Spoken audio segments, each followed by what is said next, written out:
Today, we celebrate the Epiphany.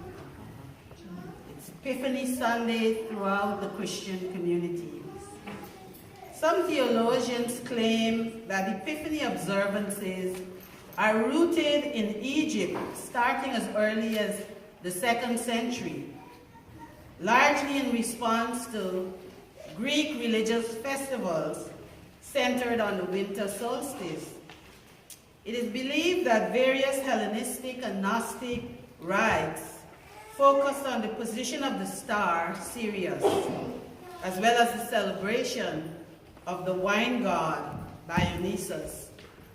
According to Episcopalian clergy Reverend Dr. Paul Nancaro, early Christians looked at these ancient rituals observed by the Greeks to craft their own religious observances with similar themes of star and light, and they fashioned their feasts around the same.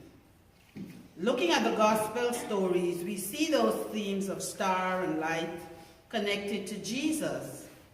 And more than 2,000 years later, we are celebrating the Epiphany. According to Matthew's gospel, the wise men, who were Eastern astrologers, saw a star rise and decided to follow the star all the way to Bethlehem in search of the Jewish king. When they found the shepherd king, these Gentile stargazers paid homage and offered gifts to the newborn king. So what can we learn from that today? This story, in my opinion, is really about how we respond to God's presence in our midst. What do we do with the light of Christ that we have received? So, to look at that more closely, I want us to look at the characters in this story. The star that the wise men saw led them to respond in a certain way. Herod had another response to the star, and all of Jerusalem as well had a response. And hopefully, as we look at Herod and the wise men and the reaction of all Jerusalem, we too can find more light for our journey as we seek to move closer to God in 2019. So these men, by vocation, they were used to reading the galaxies. They had seen many stars, no doubt, over the course of their careers, but this star that they saw was a different star. It is safe to assume that their training had taught them what to look for in a star like this one. And it meant to them, based on their observation, that a king was born to the Jews. I would guess that this star radiated a different kind of light, easily distinguished from the other stars. They probably consulted with scholars as well in this area of study and were sufficiently convinced that they were correct. We are told that the men followed the star. We do not know how far east they came from, but we do know that it took them just under a year to get to Jerusalem. They must have crossed several borders and countries to get to Jerusalem. So you can imagine the hardships that they must have endured. And not once did they turn back. They kept going. These men decided that this Christ child, this child king, was worthy of the effort that they would have to make. And they willingly made the sacrifice to follow the star wherever it led them. Can we today say that we are prepared to follow Jesus Christ wherever he leads us? Something to ponder. And upon their arrival in Jerusalem, the wise men had the audacity to inquire about a new king This was not a subtle inquiry. Everyone knew and heard about their inquiry, even King Herod. This inquiry of itself was a subversive act because there could not be two kings at one time. This could have gotten them in hot water with King Herod. In any era and any political climate, it would be seen as disloyal, to say the least, for there was only room for one king. After much searching, they found Jesus, and they bowed down, the Bible says, and worshiped this child. And they gave gifts of gold and frankincense and myrrh. These wise men, remember, were previously Gentile star worshippers, and now they were worshiping the King of the Jews. They were bowing down to a baby, a Jewish baby, in the presence of his mother. It might not sound like something startling, but for that time, men did not bow down to babies, much less Gentile men bowing to Jewish babies. Their actions spoke volumes about the certainty that they had in their minds that this was indeed the king. They were also certain that God had spoken to them in that dream, and they chose to heed God's voice rather than Herod's. God's light had touched these Gentile men, and it had transformed their thinking and their actions. When we are receptive to God's presence, we too are transformed for the better. We too will choose to worship Jesus Christ as the King. But notice I said we choose that. We have to choose to follow like the wise men did. Or we can choose not to follow. Jesus said, I am the light of the world. Whoever follows me will never walk in darkness. So we know that when we follow Jesus, we actually follow the light. The same light that those men saw more than 2,000 years ago. But I also want to talk about King Herod a bit. He was known as Herod the Great. He was chosen by the Roman Empire to serve as king of Judea. And in order for him to have gotten that election, he had to have exhibited a strong affinity for the Roman Empire. In order for him to land that job, he had to put Roman Empire's interests above that of the Jewish people. So he did Rome's bidding at the expense of the people of Judea. The Bible tells us that Herod and all of Jerusalem was frightened at the announcement of the astrologers. Perhaps Herod was afraid of losing his throne to this new king. Maybe Herod imagined that the Jews, who had been under oppression for so many years, would be enticed by this new king to lead a revolution. And if they did, he would lose his seat of power and control. And you know, people who are in control never want to give it up. Or maybe it would have exposed the abuses that the people suffered with a new king coming on the scene, poking around in his business.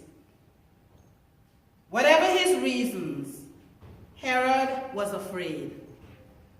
So afraid that he ordered execution of all boys born around the time the wise men had predicted.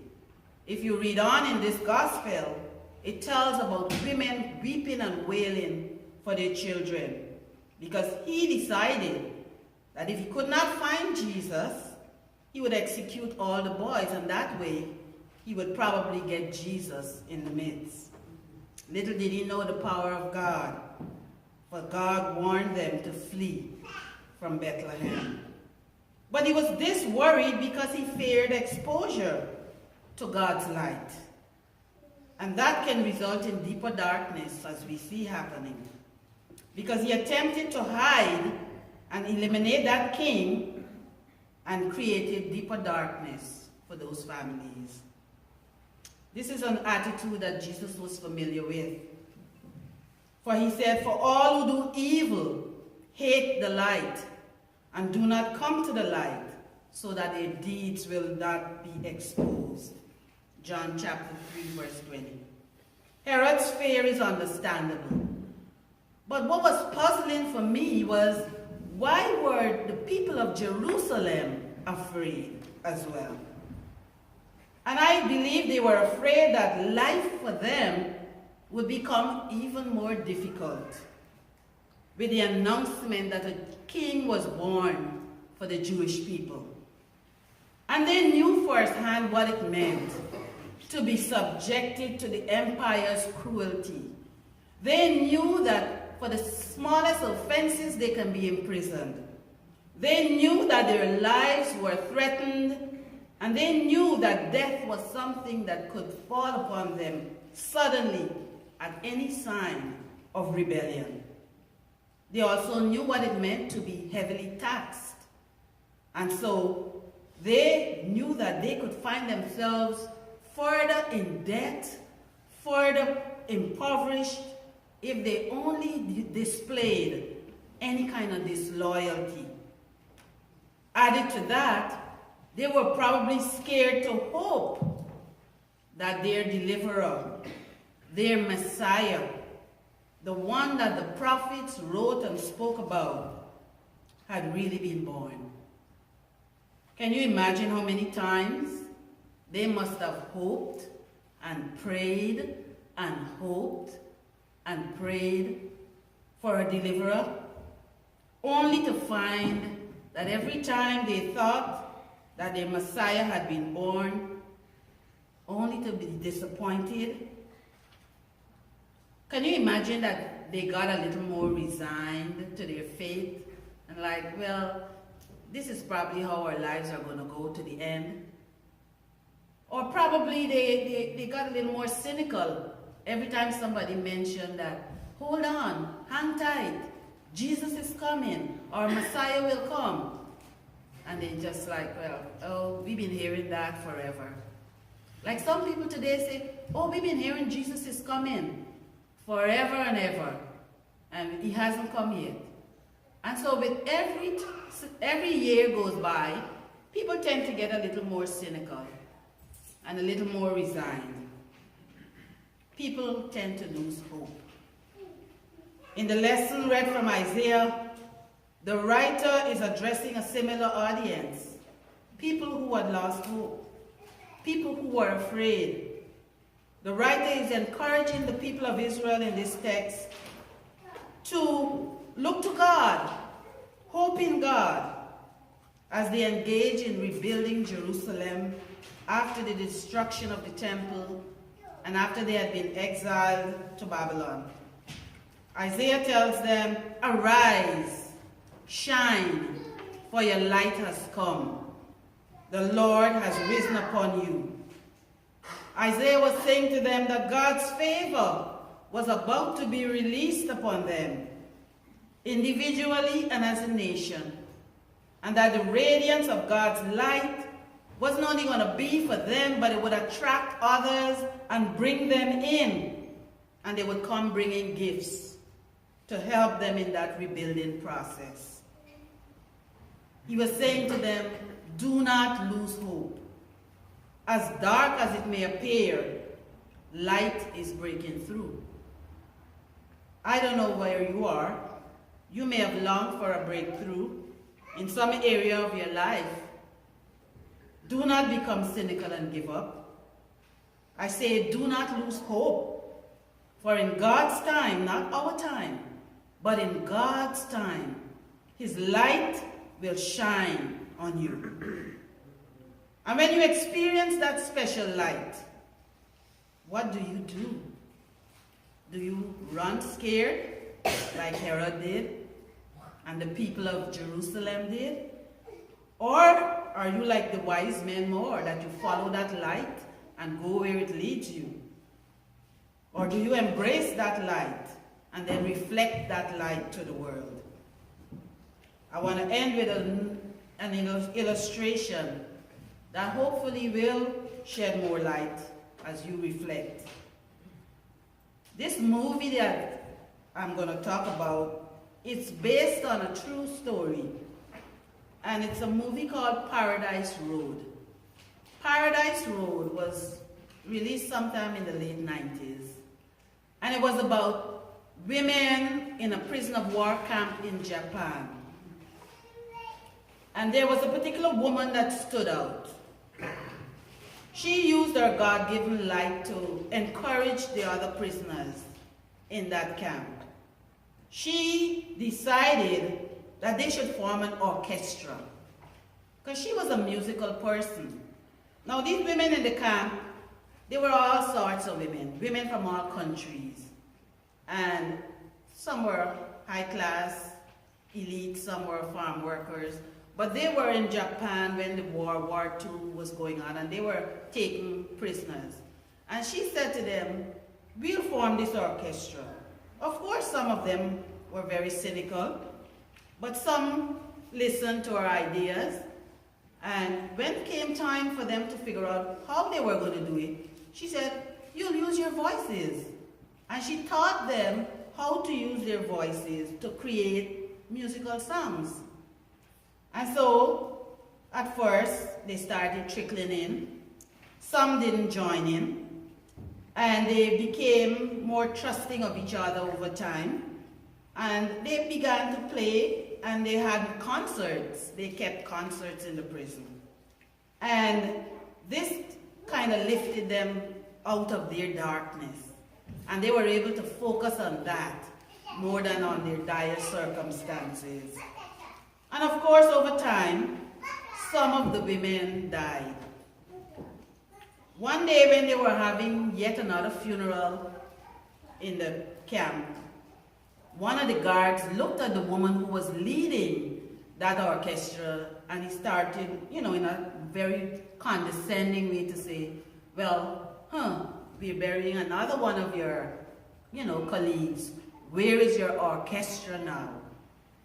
And she looked at him, and then she picked up 2 bricks, and she started banging out a rhythm. And as she banged the rhythm out, the other women looking on, some took off their shoes, and they started banging. People found sticks, and they were banging.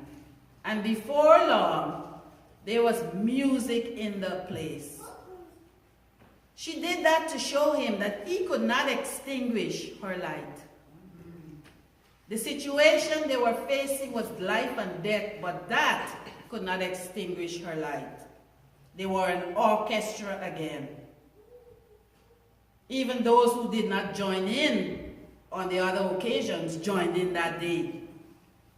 And when the war ended and those women were released, most of them said that their survival, they credited to that woman who started that orchestra.